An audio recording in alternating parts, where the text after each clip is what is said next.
terkait dengan itu memang saya katakan dalam Twitter saya kaget ya, dan saya kecewa. Kenapa?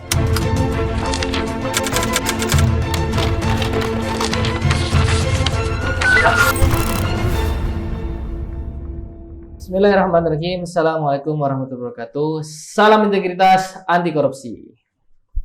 Selamat sore, Pak. Selamat sore. Saya ini mau belajar tentang hukum nih, Pak. Wah. Bisa untuk menjelaskan bab tentang obstruction of justice, Pak. Ya. Memang begini ya. Obstruction of justice ini banyak dibicarakan belakangan ini.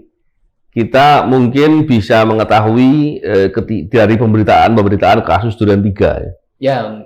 Itu kasus yang rame. Benar, Pak. Dan kemudian Kapolri membentuk tim khusus yang dari tim itu kemudian menemukan beberapa aparatur yang justru melakukan tindakan obstruction of justice. Pertanyaannya sederhana, obstruction of justice itu barang apa gitu? Betul. Itu makanan yang manis atau yang pahit? Gitu. Penjelasan awamnya apa itu, Pak? Obstruction of justice itu gini, dia pada dasarnya adalah menyerang kepada atau merusak keadilan, merusak penegakan hukum. Kenapa kok bisa dirusak? Penegakan hukum harusnya bisa dilakukan sampai tuntas. Tapi ketika ada pihak-pihak yang menghalangi, yang menghadang, yang menggagalkan proses penegakan hukum, itulah yang disebut obstruction of justice. Nah, polanya seperti apa? Obstruction of justice itu sebetulnya diatur di KUHP. Pasal tepatnya yang betul-betul mengatur itu, yang nggak dikias-kiaskan, itu pasal 221 KUHP. Itu ada di bab 8 KUHP. Saya pernah katakan bahwa di bab terkait dengan kejahatan terhadap penguasa umum. Artinya apa? Kasus obstruction of justice itu adalah ketika penguasa umum yang bertugas untuk menegakkan hukum sedang bekerja, diganggu oleh pihak lain dengan cara apapun, dengan cara alat buktinya diambil, dibuang, dikasih bukti palsu, mungkin penghilangan barang bukti gitu. Ya, dan banyak lain lagi ya, penghapusan jejak-jejak, dan itu dilakukan dengan sengaja. Maka orang yang berbuat tadi, maka oleh penguasa umum, oleh penegak hukum, oleh penyidik, maka orang ini bisa dihukum dengan pasal tadi. Masalahnya, ancaman hukumannya ringan. Berapa? 9 bulan. Nah, ini yang menjadi problem. Tapi tadi, kenapa sih kok ringan? Kan menghalang-halangi penyidikan, merusak penegakan hukum atau keadilan. Kenapa kok ringan?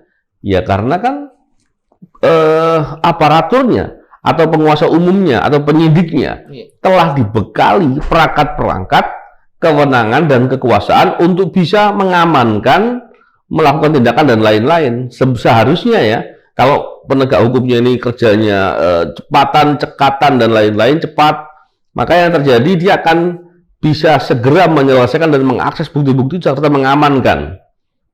Karena oleh karena itu perbuatan orang yang berupaya menghalangi ini sebetulnya ruangnya kecil. Maka ancaman hukumannya juga mungkin nggak berat.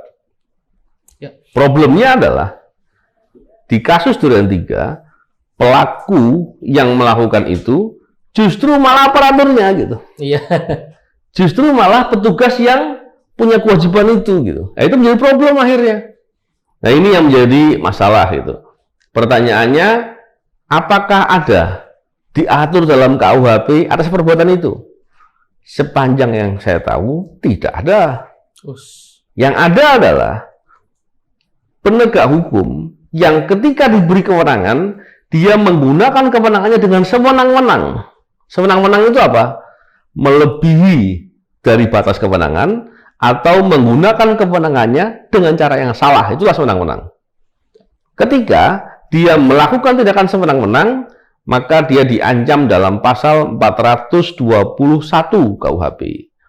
Pasal ini kemudian diabsorpsi atau diambil, ditarik, diletakkan di pasal 23 Undang-Undang Tindak Pidana Korupsi, yang ancaman hukumannya, seingat saya itu paling kecil adalah 3 tahun, paling ringan, paling tinggi 12 tahun. Kurang lebih seperti itu. Masalahnya dalam perkara tindak pidana umum apakah itu bisa terjadi? Beda. Dalam tindak pidana umum, kalau aparaturnya yang berbuat, ini tidak ada ancaman hukumannya. Makanya yang saya pahami kemudian penyidik kemudian menggunakan pasal undang-undang ITE. Tapi itu rentan. Dan apakah itu menjadi solusi atau tidak, ya kita ikuti proses persidangan, kita lihat. Tapi poinnya adalah, yang menarik begini, kita seringkali mendengar di kasus tidak pidana umum ya, ada rekayasa, ada keterlibatan aparatur untuk menyembunyikan bukti, mengubah fakta bahkan, mengintimidasi saksi, mengubah keterangan saksi, dan lain-lain. Terus itu diletakkan sebagai perbuatan apa? Saya bisa ngomong begini karena saya pernah ngalami. Betul. Saya pernah dikerjai dengan seperti itu. Dan saya menyatakan secara terbuka. Berbeda dengan keadaan sekarang di mana Kapolri kemudian sikapnya jelas, kemudian membuat tim dan meminta itu diusut tuntas. Dan itu didukung oleh Pak Presiden. Benar. Yang menyampaikan dengan terang. Ini sebetulnya suatu hal yang positif yang harus kita apresiasi. Cuman kekosongan hukum tadi, ini harus menjadi pembahasan. Kalau aparatur yang berbuat, dihukum dengan perangkat apa harusnya? Betul. Karena apakah itu, dihukum dengan yang 9 bulan tadi? Loh, beda. Kalau masyarakat yang berbuat, dia tidak bisa punya akses atas barang bukti. Benar. Dia tidak bisa berbuat kalau aparaturnya cepat bertindak. Contohnya ada kejadian pembunuhan. Dia langsung jaga TKP, ambil bukti-bukti cepat, dan lain-lain. Jadi orang yang mau menghalangi sulit. Gitu. Makanya ancaman hukumannya ringan, wajar. Kalau dia yang akses bukti, dia diberikan kewenangan, dia punya segala perangkat untuk bisa melakukan itu, dan dia juga yang berbuat kejahatan itu, ini menjadi masalah serius. Beberapa waktu lalu saya ditanya sama media, sorry bukan media sebenarnya, saya bicara di suatu forum, dan kemudian dicuplik oleh media. Saya katakan begini, tapi saya kira cuplikannya salah sebenarnya. Jadi gini, saya katakan begini. Idealnya perbuatan aparatur yang merusak barang bukti, yang menghilangkan atau mengubah fakta peristiwa, mengintimidasi saksi, mengubah keterangan-keterangan, atau apapun yang itu masuk dalam kualifikasi perbuatan obstruction of justice, maka idealnya itu adalah perbuatan korupsi. Kenapa korupsi? Korupsi kan nggak selalu bicara uang negara. Betul. Ketika perbuatan aparatur yang khianat atas kewajibannya, atas tanggung jawabnya atau amanat pada dirinya, kemudian dia melakukan perbuatan menyimpang, maka harusnya masuk dalam kualifikasi korupsi. Masalahnya adalah, delik korupsi yang sekarang itu bisa menjangkau perbuatan itu dengan syarat apabila bisa dibuktikan yang bersangkutan menerima hadiah atau janji. Artinya masuk dalam delik suap.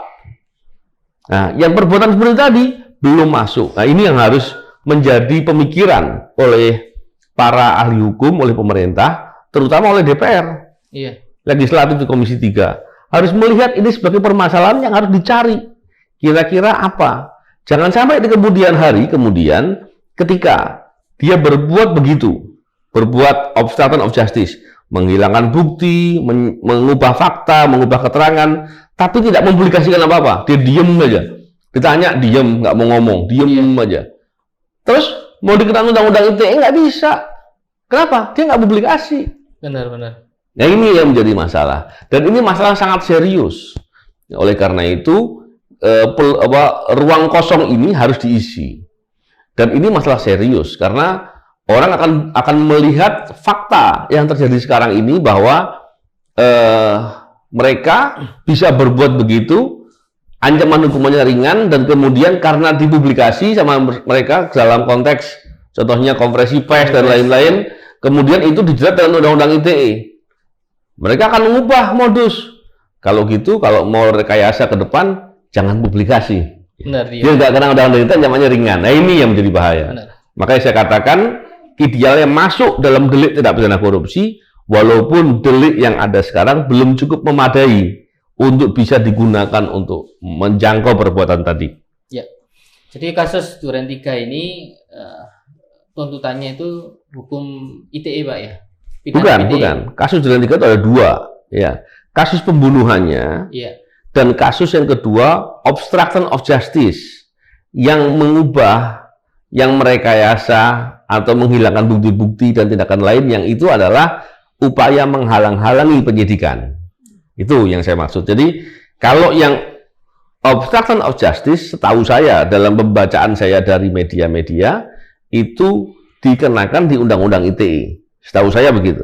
Tapi kalau pembunuhannya bukan Undang-Undang ITE dong, Iya. pastinya 340. Pembunuhan berencana atau mungkin disubsidiarkan dengan 338, pembunuhan biasa. Tapi kalau barang buktinya sudah dihapus, gimana itu, Pak? Ya tadi, kalau barang bukti dihapus, ya penyidik harus cari barang bukti yang lain. Ya kan? Yang kedua, perbuatan menghapus barang bukti tadi harus dihukum karena itu perbuatan kejahatan.